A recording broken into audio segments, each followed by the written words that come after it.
Thanks for stopping by. This is the ReaderHouse Author Roundtable. I'm Alice Stockton Rossini. A doctor of education, James Banks Jr. retired as a superintendent and went on to work as a children's schools counselor in Georgia.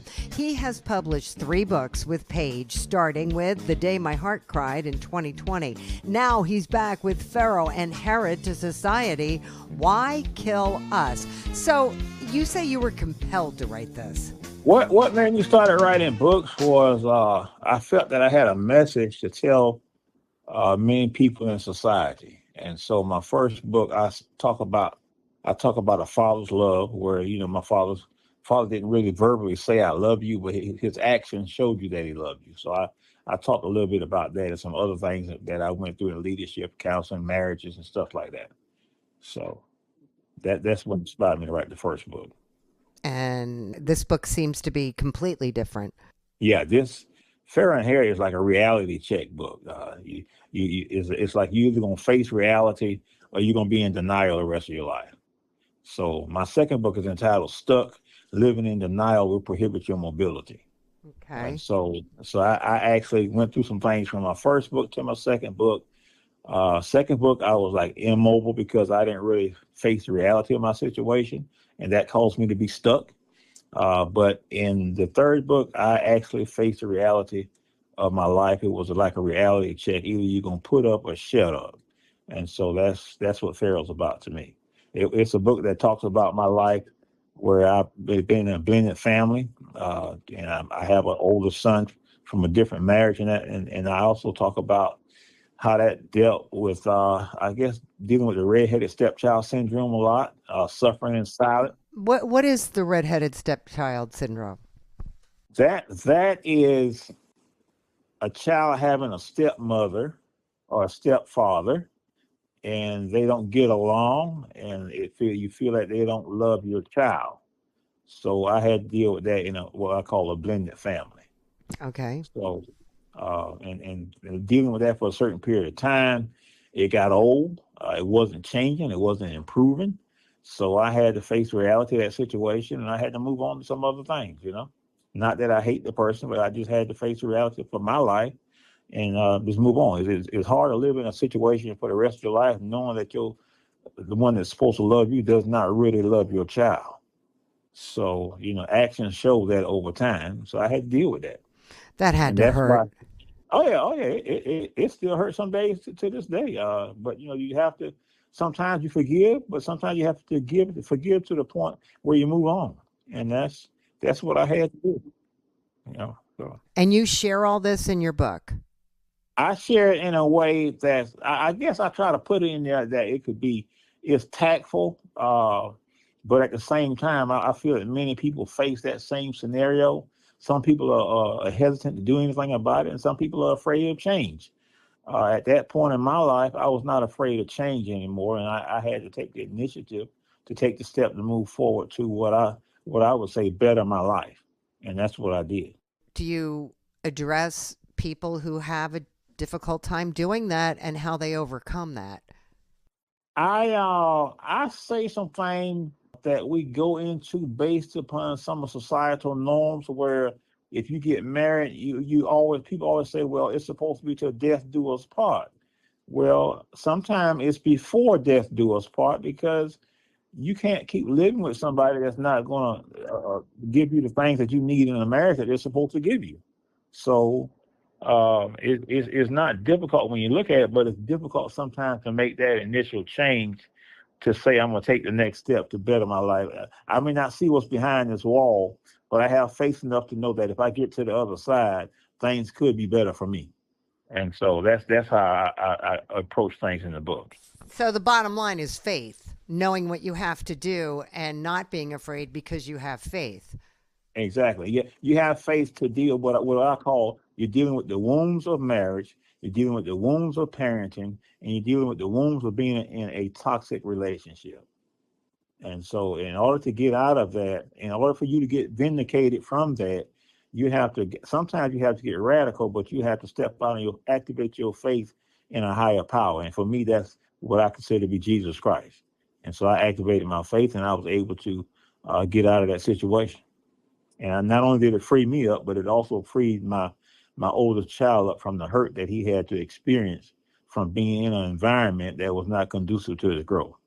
Yeah. Isn't it painful to watch your child going Yeah, through something like that? yeah, yeah. Yeah. That's the saddest thing about it. And for me, I didn't want that to be a lifetime. Pharaoh and Herod to society. Why kill us? What does that mean? Why kill us?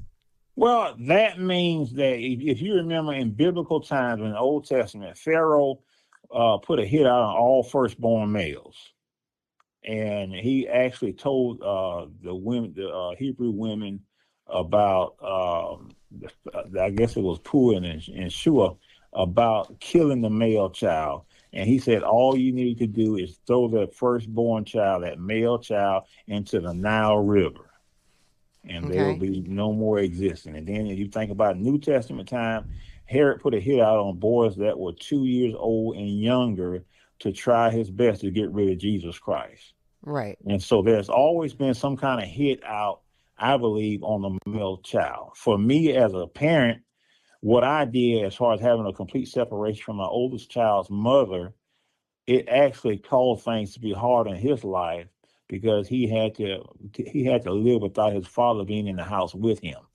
Okay. So it actually interfered in his growth as a person, I believe, to not have that father in the house with him every day. I So see. actually, so what I did indirectly, I hurt his esteem as a father. So the decision he and his mom and I made, and I actually was actually not necessarily killing him physically, but I believe I killed his self-esteem in certain capacities of life, knowing that mom and dad will never be together. Mm. So I talk about that regret, having that complete separation. And then years later, 25 years later, I looked at that situation and I regretted that because I changed the time with my son for every other weekend visits. That was my negotiation. You get to Right. see the child every other weekend instead of every day. And that's the sad thing about life. When you get years later, you say, God, what did I really do to him? How Right. did I hurt his esteem by not being there? Not only me, but the mom. She moved 5 or 6 hours away from where we used to live at. So that really put me at a standstill of my time of every day changed from every day to every other weekend, and sometimes that changed to once a month. So it actually drifted my time away from my child and whom I really love dearly. And he knows that now. So I told him about this book, and this book is not only about me, but it's about living and making adjustments to keep moving on. And Mm. so right now, I believe that catapulted me to look at life a little differently, look at family development a little differently, and how we interact as we approach life to take care of our seeds, which should be paramount importance. And we've got to have boundaries. And so moving 6 hours away was out of boundary for me. So I Mm. wish we had more boundaries set because the child ultimately, indirectly, or sometimes directly becomes the victim in adults' mess. So that's how Yeah. I look at that. Yeah. So that's what that book is a little bit about. Well said, Dr. Banks. And I talk about sometimes you get married, and also should it really always be to death do you part? Is there other limitations or other avenues that we can take that when it's not necessary to death do us part, but it's to the point where you know that if you stay in something so toxic, not only will you suffer a little bit, but you're going to indirectly probably have a premature ending situation to your life at some point. So I think to alleviate and eliminate stress, it's best that you go a different route when things are not working, because two adults fighting every day is not the most conducive thing that you want to be a part of. So I had to overcome all that, but now we can have a good conversation about things. But looking at that and looking at like being a lunatic, always expecting something differently from doing the same old things. I was a lunatic for years, trying to have peace, but no peace would ever come. So I had to make some life changing decisions, and I think a lot of people sometimes they need to make a decision, but they have failed to make it. And I was just one of those persons that say, "Hey, I'm going to try a different route," and that's what I did. And I believe that I am free in my mindset today, like never before. So Farrah and Harry not only taught me about certain things about life, but it taught me that if you just trust in a good master and learn that whatever you activate, you do have a choice to deactivate that thing. It can be that thing or that person. So I had to go through deactivation of what was activated to cause pain and harm in my life. And so that's what Farrah is all about. Farrah and Harry is all about. Learning to deactivate what caused you the pain in the first place. And when you deactivate that situation from your life will get better. And it happened for me, and I know it can happen for anybody else out there that's listening as well. Sometimes some things just not meant to be a lifetime. And you can try to make it a lifetime all you want to, but sometimes you're gonna find out that when you experience more hurt from that situation, then you have to deactivate that plan and come to a new plan of growth for your life, you, your child, and the whole family. Because a lot of times it might not just be you having to do with this, but the other person is dealing with some things as well. So letting go is not always a bad thing. Sometimes you have to love a person enough to leave them alone. And that's what I had to do in certain situations. All right. Dr. James Banks Jr., Pharaoh and Herod to Society. Why kill us? Thanks so much. Thank you.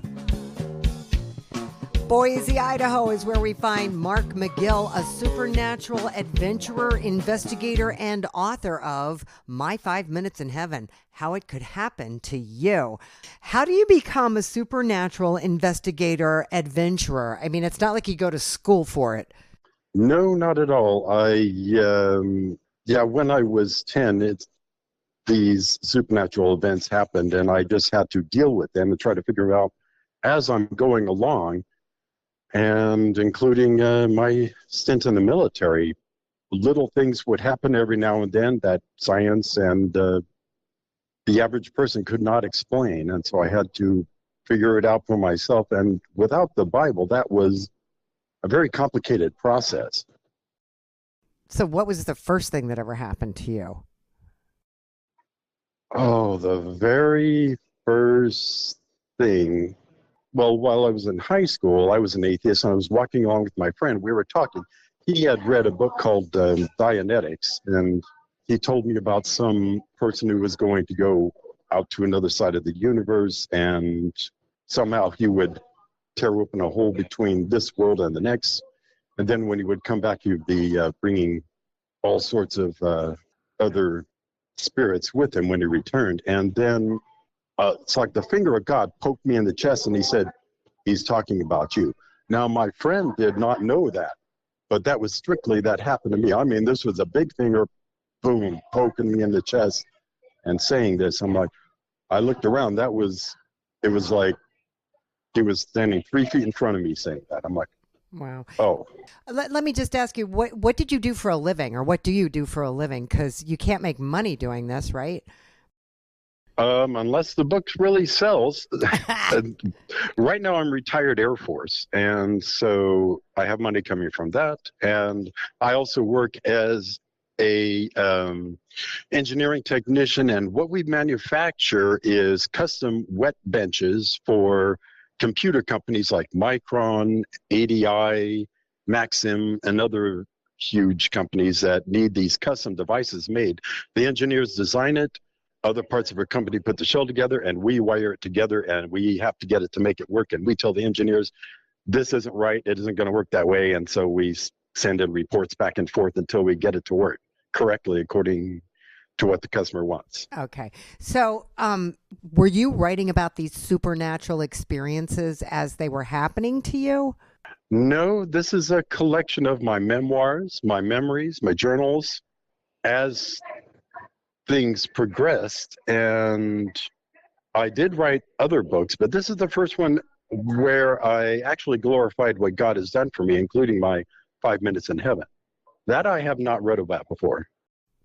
Tell me about your 5 Minutes in Heaven. My 5 Minutes in Heaven reveals what happened during my brief visit to heaven in the rapture experience God gave to me. It shows how I tried different worldly religions and then realized that good works are not the keys to heaven, but to hell if you don't have faith in Christ. And it shows how my accounts match with what the Bible says about heaven. And I also talk about God's rapture device called the silver cord, which you also use as a judgment device. And the only person who mentions that is King Solomon in Ecclesiastes. He only mentions that once in the entire Bible. Is it ever mentioned? This silver cord. Yeah, I try to explain it as a quantum mechanics device that God uses that goes from the outer limit of the troposphere, and it can go through the earth, and it can yank you down to hell. It can also do the reverse, yank you up to heaven upon your separation of your physical body. This God has given to me because he knows how much I've already been through in out-of-body experiences, self-induced. You can train yourself through meditation how to do it. And once you do it, after my 5 minutes in heaven, it became very easy for me to do it. I had not been able to do it before until then. How do you know what you saw and what you experienced? I mean, in your synopsis here, people swaying back and forth and joyous, and they're all happy, and they can't see you, but you could see them. How do we know that that's just not your imagination? That's why I go into the book to explain it. But just like when you're walking around in your own physical body, when you're out of your physical body, you have another spirit body that is, what can I say, at a different frequency. So you're able to go through walls. You're able to go out of this world. Your book is, My 5 Minutes in Heaven, how it could happen to you. How could it happen to me? Well, what happened to me is that while I was at work, I was trying to figure out why. I was trying to ask God, let me have 5 minutes in heaven.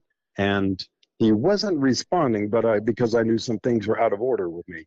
So I loved money first and God second. So I turned that around and loved God first and then money second, and asked him to give me 5 minutes in heaven. That wasn't the whole equation. So I then wondered if I had done enough good works. And then it came to me, I guess from the Holy Spirit, that good works do nothing to please God. And so I got all my good works together, metaphorically, and showed them to God. I said, here's all the good works I ever did in my life. And I threw them down the ground and smashed them into pieces right in front of God. And then I just broke down and I begged God in Jesus' name to give me 5 minutes in heaven. And then there was a bang that happened right in front of my face, and God yelled, "Be you still and be prepared to receive a gift from heaven your body cannot contain." And it was a furious anger. And this was not internal, this was external. About the center of my room is where he was roaring at me from, yelling at me from. And as I waited, I was aware there was like a supernatural kind of, what you might say, I was in the eye of a hurricane. And then I was compelled to look up, and the ceiling peeled away, and I looked up into the night sky because it was nighttime, and I could see the trees around me, and I could also see a cloud forming, and it was like a funnel cloud, like a tornado was forming, and I could see it was coming towards me, and I couldn't do anything because I was kneeling and I couldn't move. And as it came closer and closer to me, I could see the mouth of the tornado heading towards me. And when it hit me, I was instantly full of joy and shooting upwards. And that was about from 0 to 500 feet. I do not recollect, but from 500 feet up to about 30,000 feet of the troposphere, was pure joy. And I was still full of joy when I got to the level of the troposphere, and cirrus clouds were just beneath my feet, about 1 foot below my feet. And then I could only think of one thing. I asked God, only one thing I could focus on, whatever God has in mind for me. That's all I was doing. That's the only thought I was thinking. And I moved forward. I was moved forward, I should say, at that time by the silver cord, but I wasn't aware of it at that time. And then I could see in the distance a jasper wall made of pure jasper, and 3 10-foot wide pearls were in that wall. And later on, I was find out that was in Revelations 21:21, where the gates of heaven are pearls, not a pearly gate, not a golden gate, a solid pearl in each a part of the 3 pearls on each side of the wall of each wall of heaven. Heaven is like a cube, and there's 12 pearls altogether, but I only went through the south side of heaven. And then I was able to go through the pearl because the pearl's like a mist. It looks solid, but when it's like you go through it, it's like a fog. And then once you go through it, I was set down on my feet, and I could see people in the white robes about 50 feet across from me going to the left and right praising God. I was fascinated by that, but they did not see me. I could see them, but they did not see me. They had no idea I was there. That's the beginning of it. And then I go into it further in the book. What kind of feedback have you gotten on this book? I've got a lot of good feedback from friends at church, and they say I've learned a lot about not how the church teaches about only the worldly aspects of the Bible, but on the background of what's going on in the Bible, which is the supernatural side of it. And they are able to get a deeper insight other than what most churches teach. And I'm going to have a book signing event. I'm setting it up at Barnes & Noble's here in Boise, Idaho on Milwaukee. Okay, so that sounds good. You're on your way. Yes. All right. Well, thank you so much, Mark Magill. My 5 Minutes in Heaven, how it could happen to you. Thank you.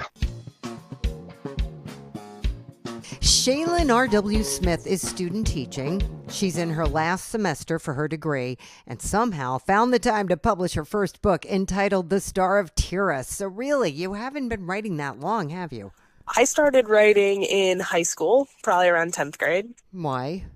I don't know. I always really liked telling stories, and I always had like these ideas for characters and plot lines and things. I guess 10th grade is just when I started actually writing them down. Okay. And, it's one thing to just write some stuff down. It's another thing to take the leap to publish. Yeah, publishing was definitely an adventure. For a long time, I really didn't think I would publish anything that I wrote. But when I basically had like a book or like a book's worth of material, I had that thought. I was like, why don't I publish this? Yeah, why not? So you went for the sci-fi fantasy. It is. It's like a high fantasy type thing. So I loved R.A. Salvatore, his writing when I was younger. And he writes in that high fantasy genre. So I think that's really what led me to love that genre. Okay, so where did your characters come from? Lots of people ask me, they're like, what are these characters based on? Like, did you know these people in real life? And largely the answer is no. Like, they're all sort of just splinters of my personality. So your main character is Targos Longshot? Yes. Tell me about this person. Tell me about the city of Tyrus, the Okay, orphan. so Wow. It's a very involved story, I have to say. So yeah, it is, I think, like 308 pages was the ending manuscript. So it is long. And I already have like a sequel in the works. So I'm already like adding on to it. So Targos is the first character in this universe that I really created and worked on. So that's why he's the protagonist. And he's, I guess, most closely based off me because they say you write what you know. So when really trying to get into the mind of a character, I guess the first step was being in my own mind. He is very much like a jack of many trades. He's the first of like his social class in this very prestigious order, and that makes him something of an outcast within this order. So naturally he's a member of a few other societies as well. Like, he doesn't quite fit in with the Shadow Knights, but he's not quite a bounty hunter. But he loves being a ranger, but he doesn't quite fit in with them either. So he has one foot in a lot of different worlds. So part of this journey is trying to figure out, like, where does he really fit?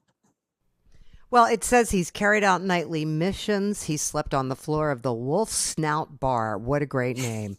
That's a great name. Thank you. You should open a bar called the Wolf Snout, and dyed a very expensive cloak, Ranger Green. Yes, so part of my world building, I wanted to talk about that because I love fantasy, and I think the biggest challenge about writing like an original fantasy work is you have to kind of build your own world for it to happen in. And that's the Rangers are, being a ranger is like a profession. And one of the signs of being a ranger, it's the social symbol is the green cloak, because they tend to be people that are out in nature. They kind of hold the line between civilization and the wild. Okay. So he got a very expensive cloak from one of his Shadow Knight mentors, and being him, he dyed it bright to symbolize his other identity as a ranger. Okay. So he's traveling with his faithful, vaguely magical dog to a neighboring city.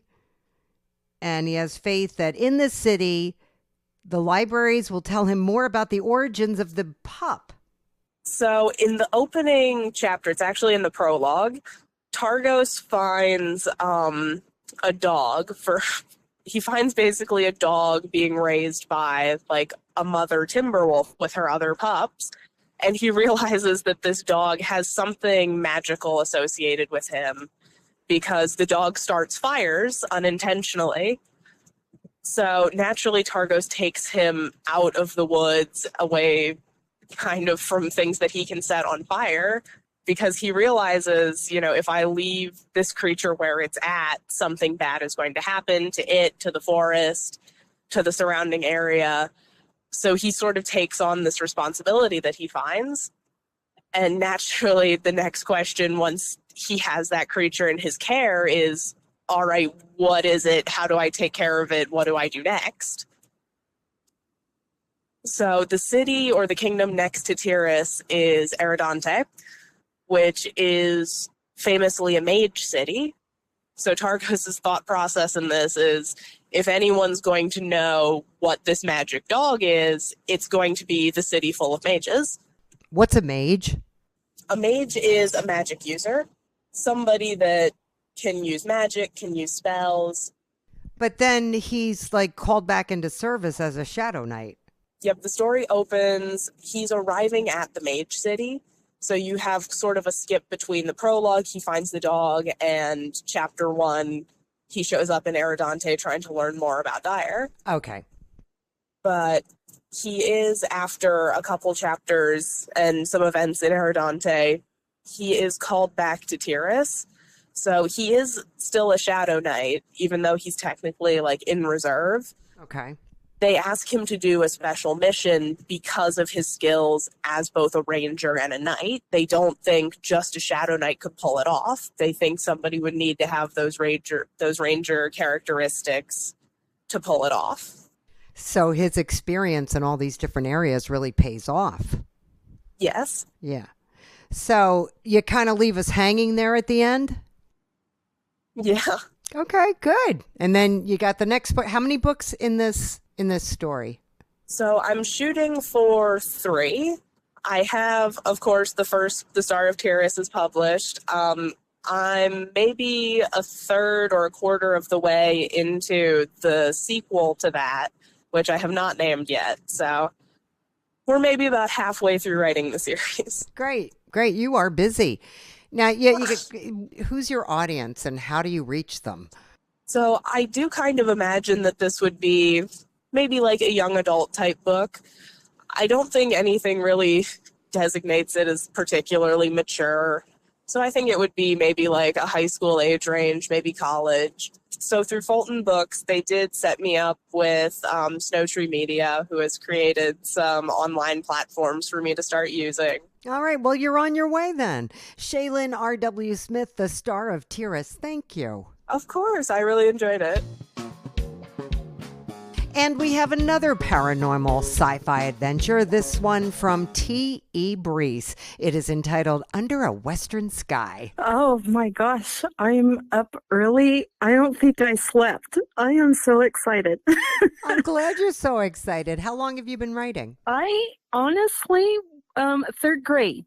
I used to sit there and take, well, back then it was typewriters since it was the 80s. I would take a bunch of paper that my mom would have, staple it, write whatever title of a book that I thought was on the front, and then write in the pages to fill up all of the pages and make little books. And I have no idea what any of those books were. I'm not sure if my mom has ever kept any of those. So that's what started it, and it was always in my background. And then I think my kids got sick and tired of listening to me talk about all the characters, talk about Gregson Church, and talk about this place called Valley Rock. And they were like, okay, Mom, just write it. Just write it, and then we'll help you out if we like the story or not. So that's what helped get me started. That's so sweet. How old are your kids? All of them are grown. My oldest daughter is 30. My middle, she's 29, and then my youngest is 25. But you didn't just write Valley Rock, you published it. I know. Oh my gosh, I published it. So I wanted to breathe life into the rural towns of America. I just don't feel like we get enough of that in any books, and authors have a tendency to go towards bigger towns or more romantic kind of places instead of where they're from. So I thought, I'm going to write about this. I'm going to write about where I grew up and help keep Oregon weird. You're going to keep Oregon weird. Oh, gosh. It's a thing here in Oregon with all Oregonians of it's actually a whole little movement of keep Oregon weird because we have a lot of weird stuff here. Well, there's aliens and paranormal in your book. Yes. Any of that real? Some of it, yes. Really? But it's all exaggerated. Okay. What is in my book is exaggerated. And this so when we have first moved out to Christmas Valley, way back then, the government was paying the farmers not to farm their land. And so some of the farmers took it up on that offer, and some of them didn't. And of course, you have the town drunk that's out there spewing all of these conspiracy theories about why they're doing that. And he was screaming aliens. And no one believed him until one night when I was coming home with my ex-husband and I saw a light in the sky and it just shot right across the sky. Mm. And that was pretty cool. So, that was, and I thought, why not write about aliens? And I've been wanting to do that for forever. Okay. In my two main characters, they encounter aliens. Deputy Griggs and his former bully, Walt Church, who is from the Marine Corps.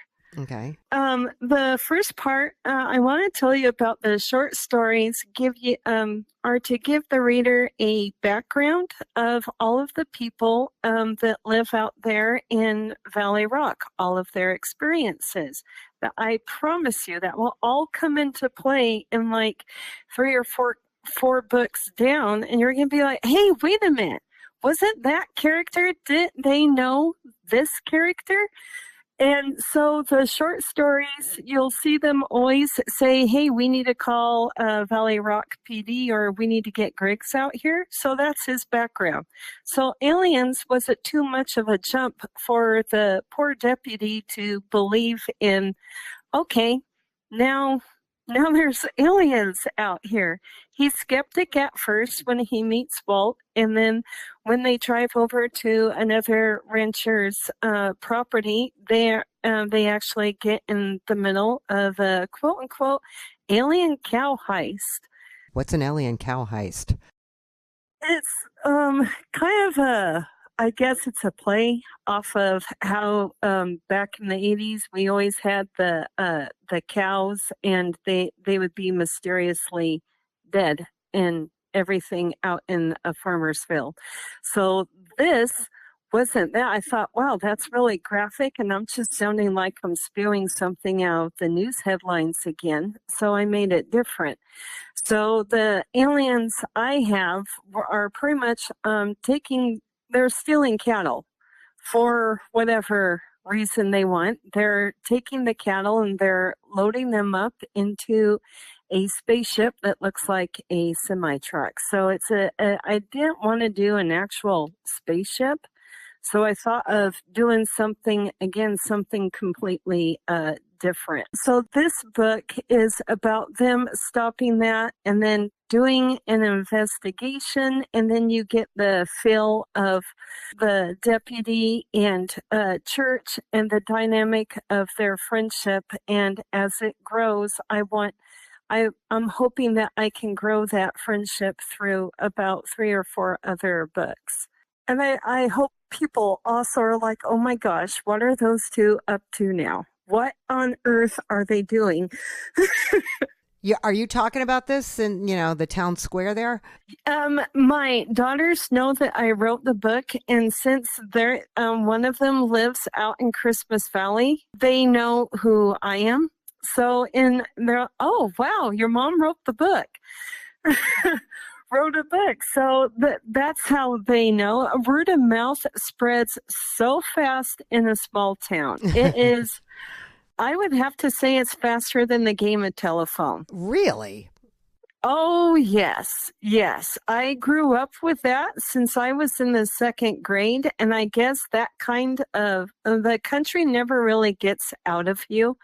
And you remember stuff like that. Like, yeah, that's the way rumors were spread. So have you gotten any feedback on your book? Yes, I think she's a little bit biased because she's my daughter, but she really likes she likes the book. I know she's really picky about the kind of books that she reads, the kind of thriller books. So she liked it. There was a coworker I had that bought the book, and she likes sci-fi and paranormal and cowboys, and she was like, "That's great." So she likes the book too. So I'm getting positive feedback on it, and I have that. That's great. Please, I need that. We all need that. Yes. The most important thing that people need to know about this book is to just have fun. Eventually, I'm hoping that people connect with the book's characters. So being from a small town, I'm hoping other small town people also read it and they're like, oh my gosh, that sounds like my next door neighbor, or that sounds like my this girl I grew up with in school. So that's what I want for the takeaway. I don't know.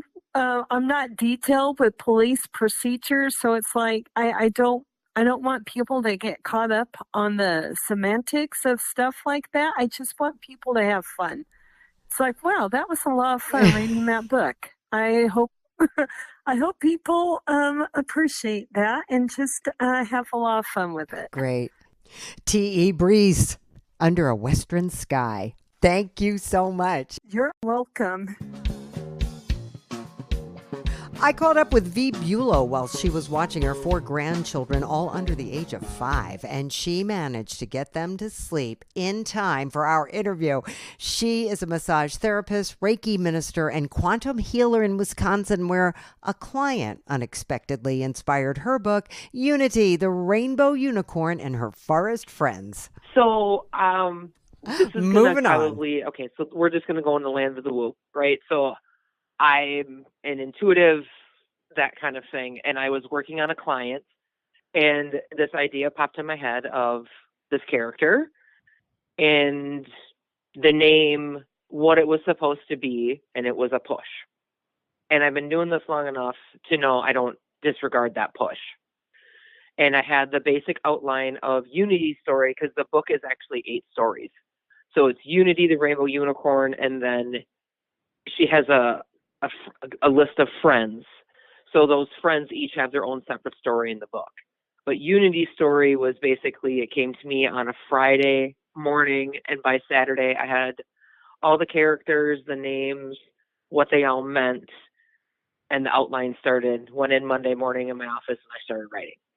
Has anything like this ever happened before? Nope. And then once I got done with that story, a week and a half later, maybe 3 weeks later, by the time I got done messing around with the first one, then I got the push.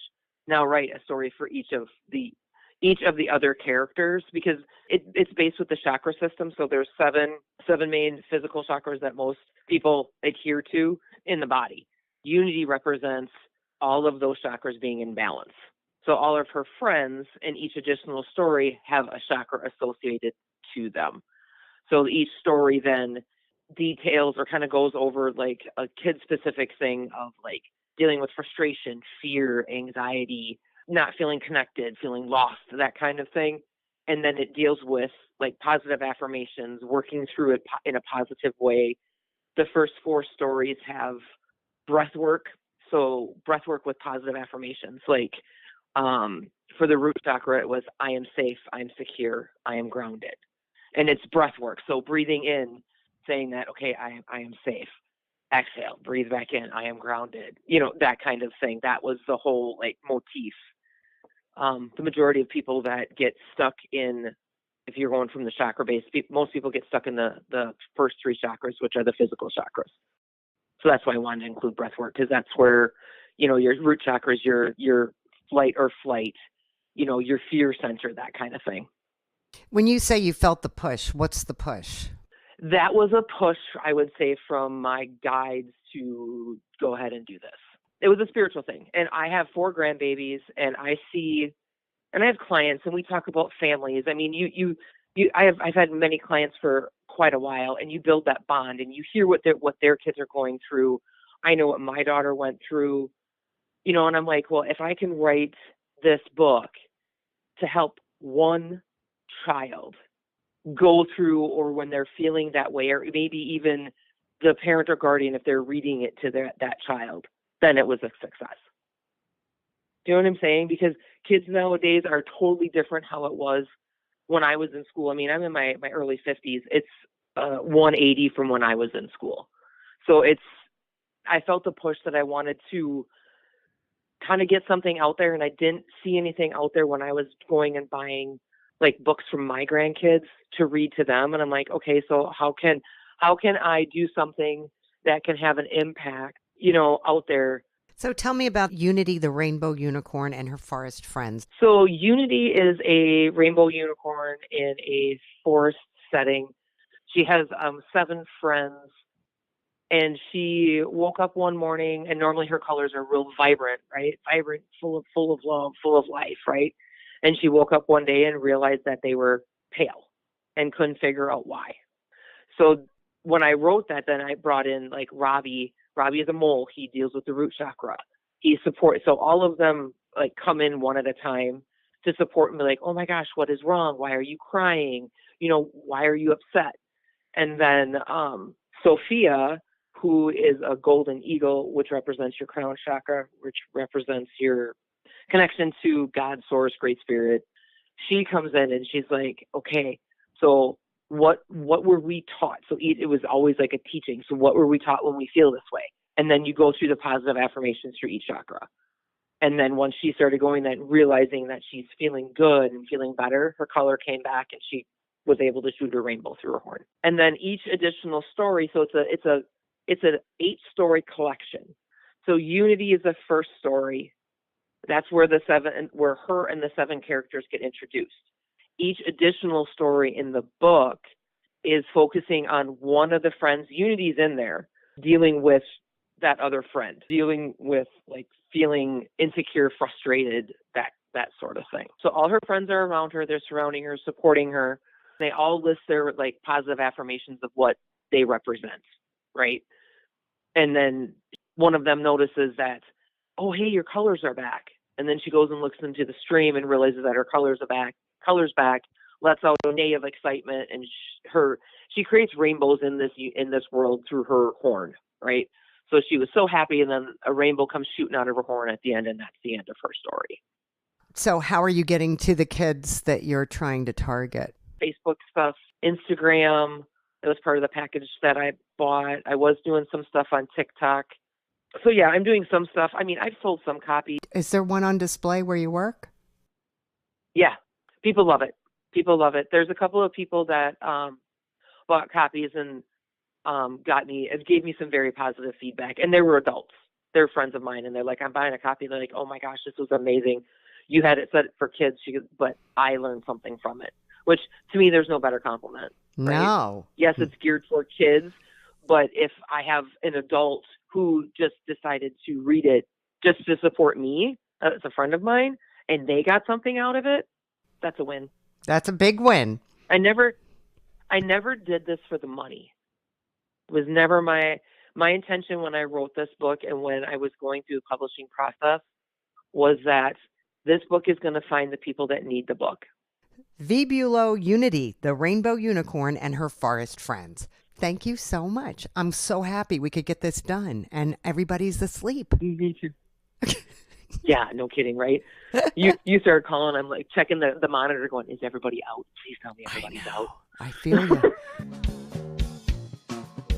Tami Johnson owns an automotive service station in South Dakota where she proudly displays her books that she has been publishing for the last 10 years. Her latest, Santa Needs Help Again, is her first with Fulton.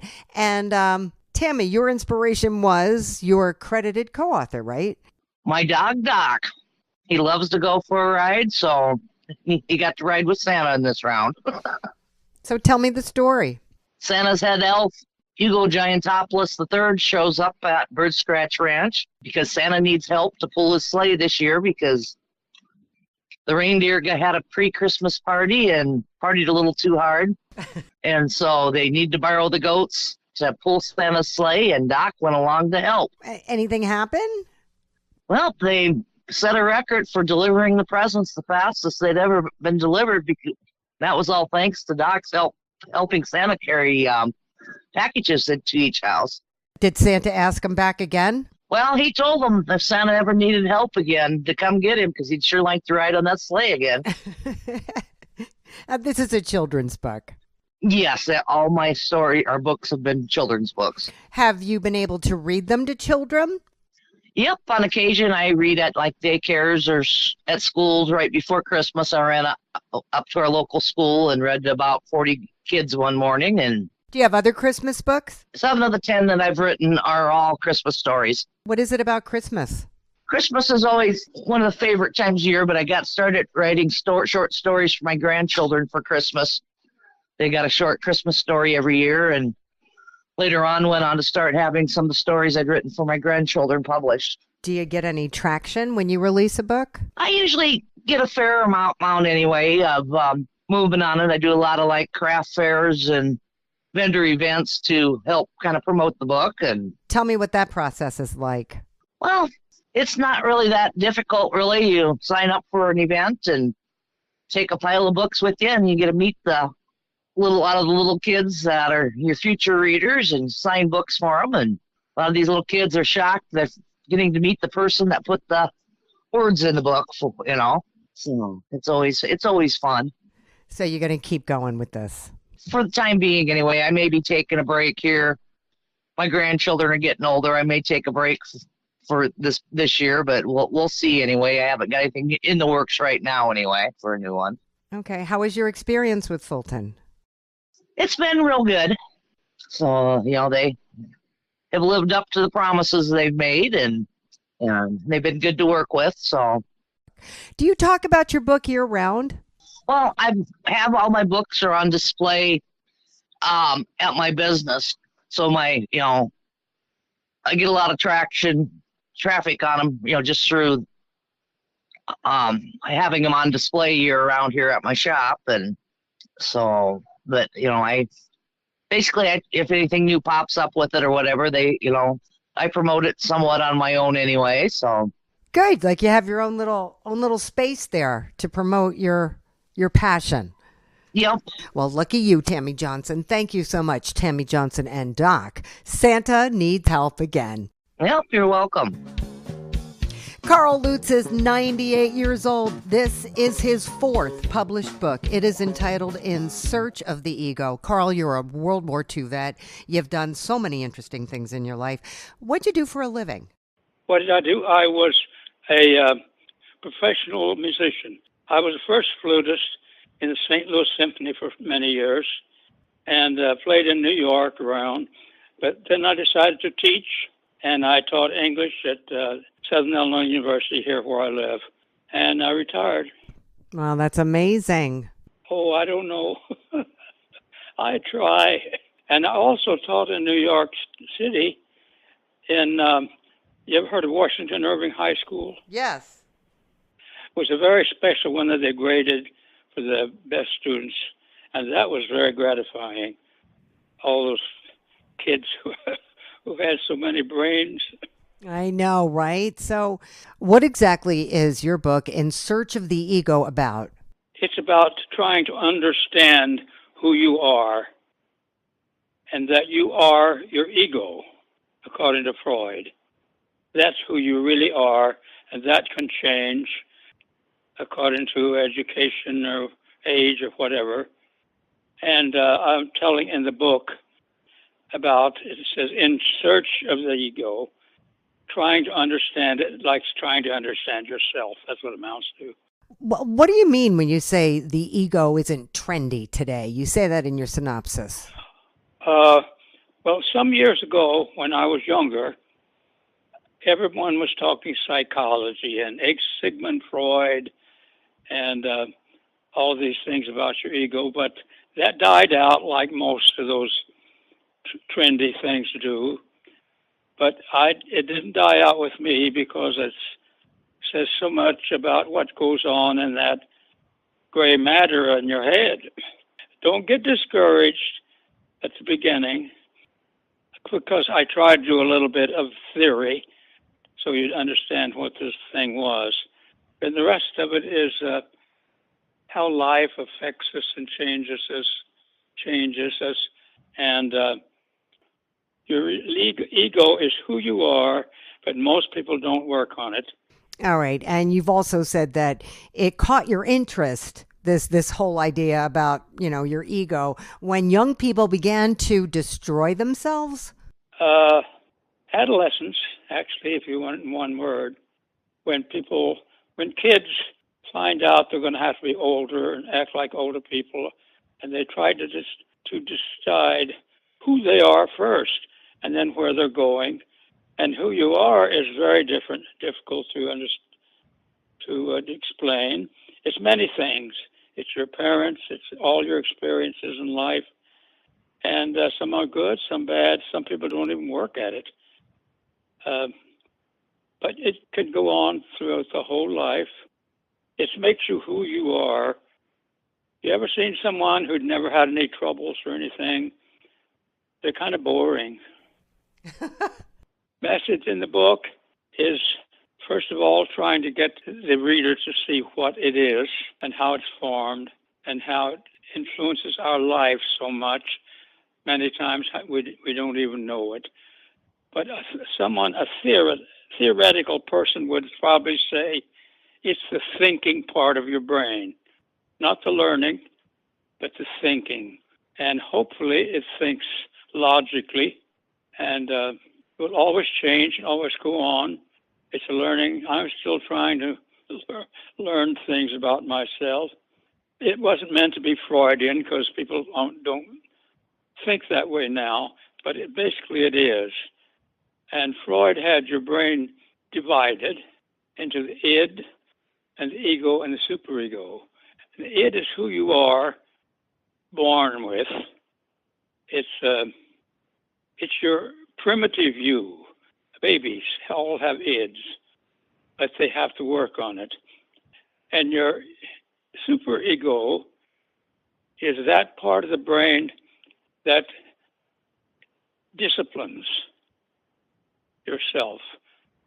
And that's according to how your parents, mainly. You learn from your parents and you start being yourself without them little by little. And The superego is like a judge trying to direct you on your right direction. And the ego is what you finally end up with. It's who you are. It's what you're born with and what you experience. It's the product of that. And it can go on changing till you're an old man. And a lot of people don't realize what's happening, and maybe it's better off. You just live, But I like to analyze things and understand them, and so I enjoy it. Are you going to keep writing? Oh, yes, I'll write till I die. Okay. I'm writing right now. What are you writing? The first one was about the ego, and that was very difficult and very serious. Then I have a second book being published now from the same company that is more or less humorous, and it's short stories and kind of more fun. And the one I'm working on now, I'm going back and working on a book I started long ago. It's called Old Bottles, New Wine. Okay. Old bottles means I'm taking different kinds of literature, different ways of literature that are established for many years, and I write them in a modern vein about some modern problems. But this might be interesting to you. When I was young and teaching and all, I wrote very little. And I thought when I get to be 80 and retired, I'm going to start writing. And I did. I didn't write a thing for publication until I was 80 years old. And now I've got 3 books already going. And each is different. You know what? You are proof that it is never too late to start something you really want to do. I love to write, and I think a lot beforehand and while I'm doing it, and then I'm over with it, and I go to another one. I don't know how long I'll be able to write because I'm going to go cuckoo sooner or later. Not yet, Carl. Not yet. No, I'm holding on. All right, Carl Lutes, In Search of the Ego. Thank you so much. Yes, and I thank you for showing interest. We hope you enjoyed this edition of the ReaderHouse Author Roundtable, where authors from all walks of life come together to discuss the trials, tribulations, and triumphs of publishing their books. I'm Alice Stockton Rossini. We hope to see you back here every Saturday night at 8 o'clock, or listen to our podcast anytime on Spotify, Apple Podcasts, Stitcher, TuneIn, and PodServe, just to name a few. The Author Roundtable is sponsored by ReaderHouse Online Bookstore, where independent new authors come first.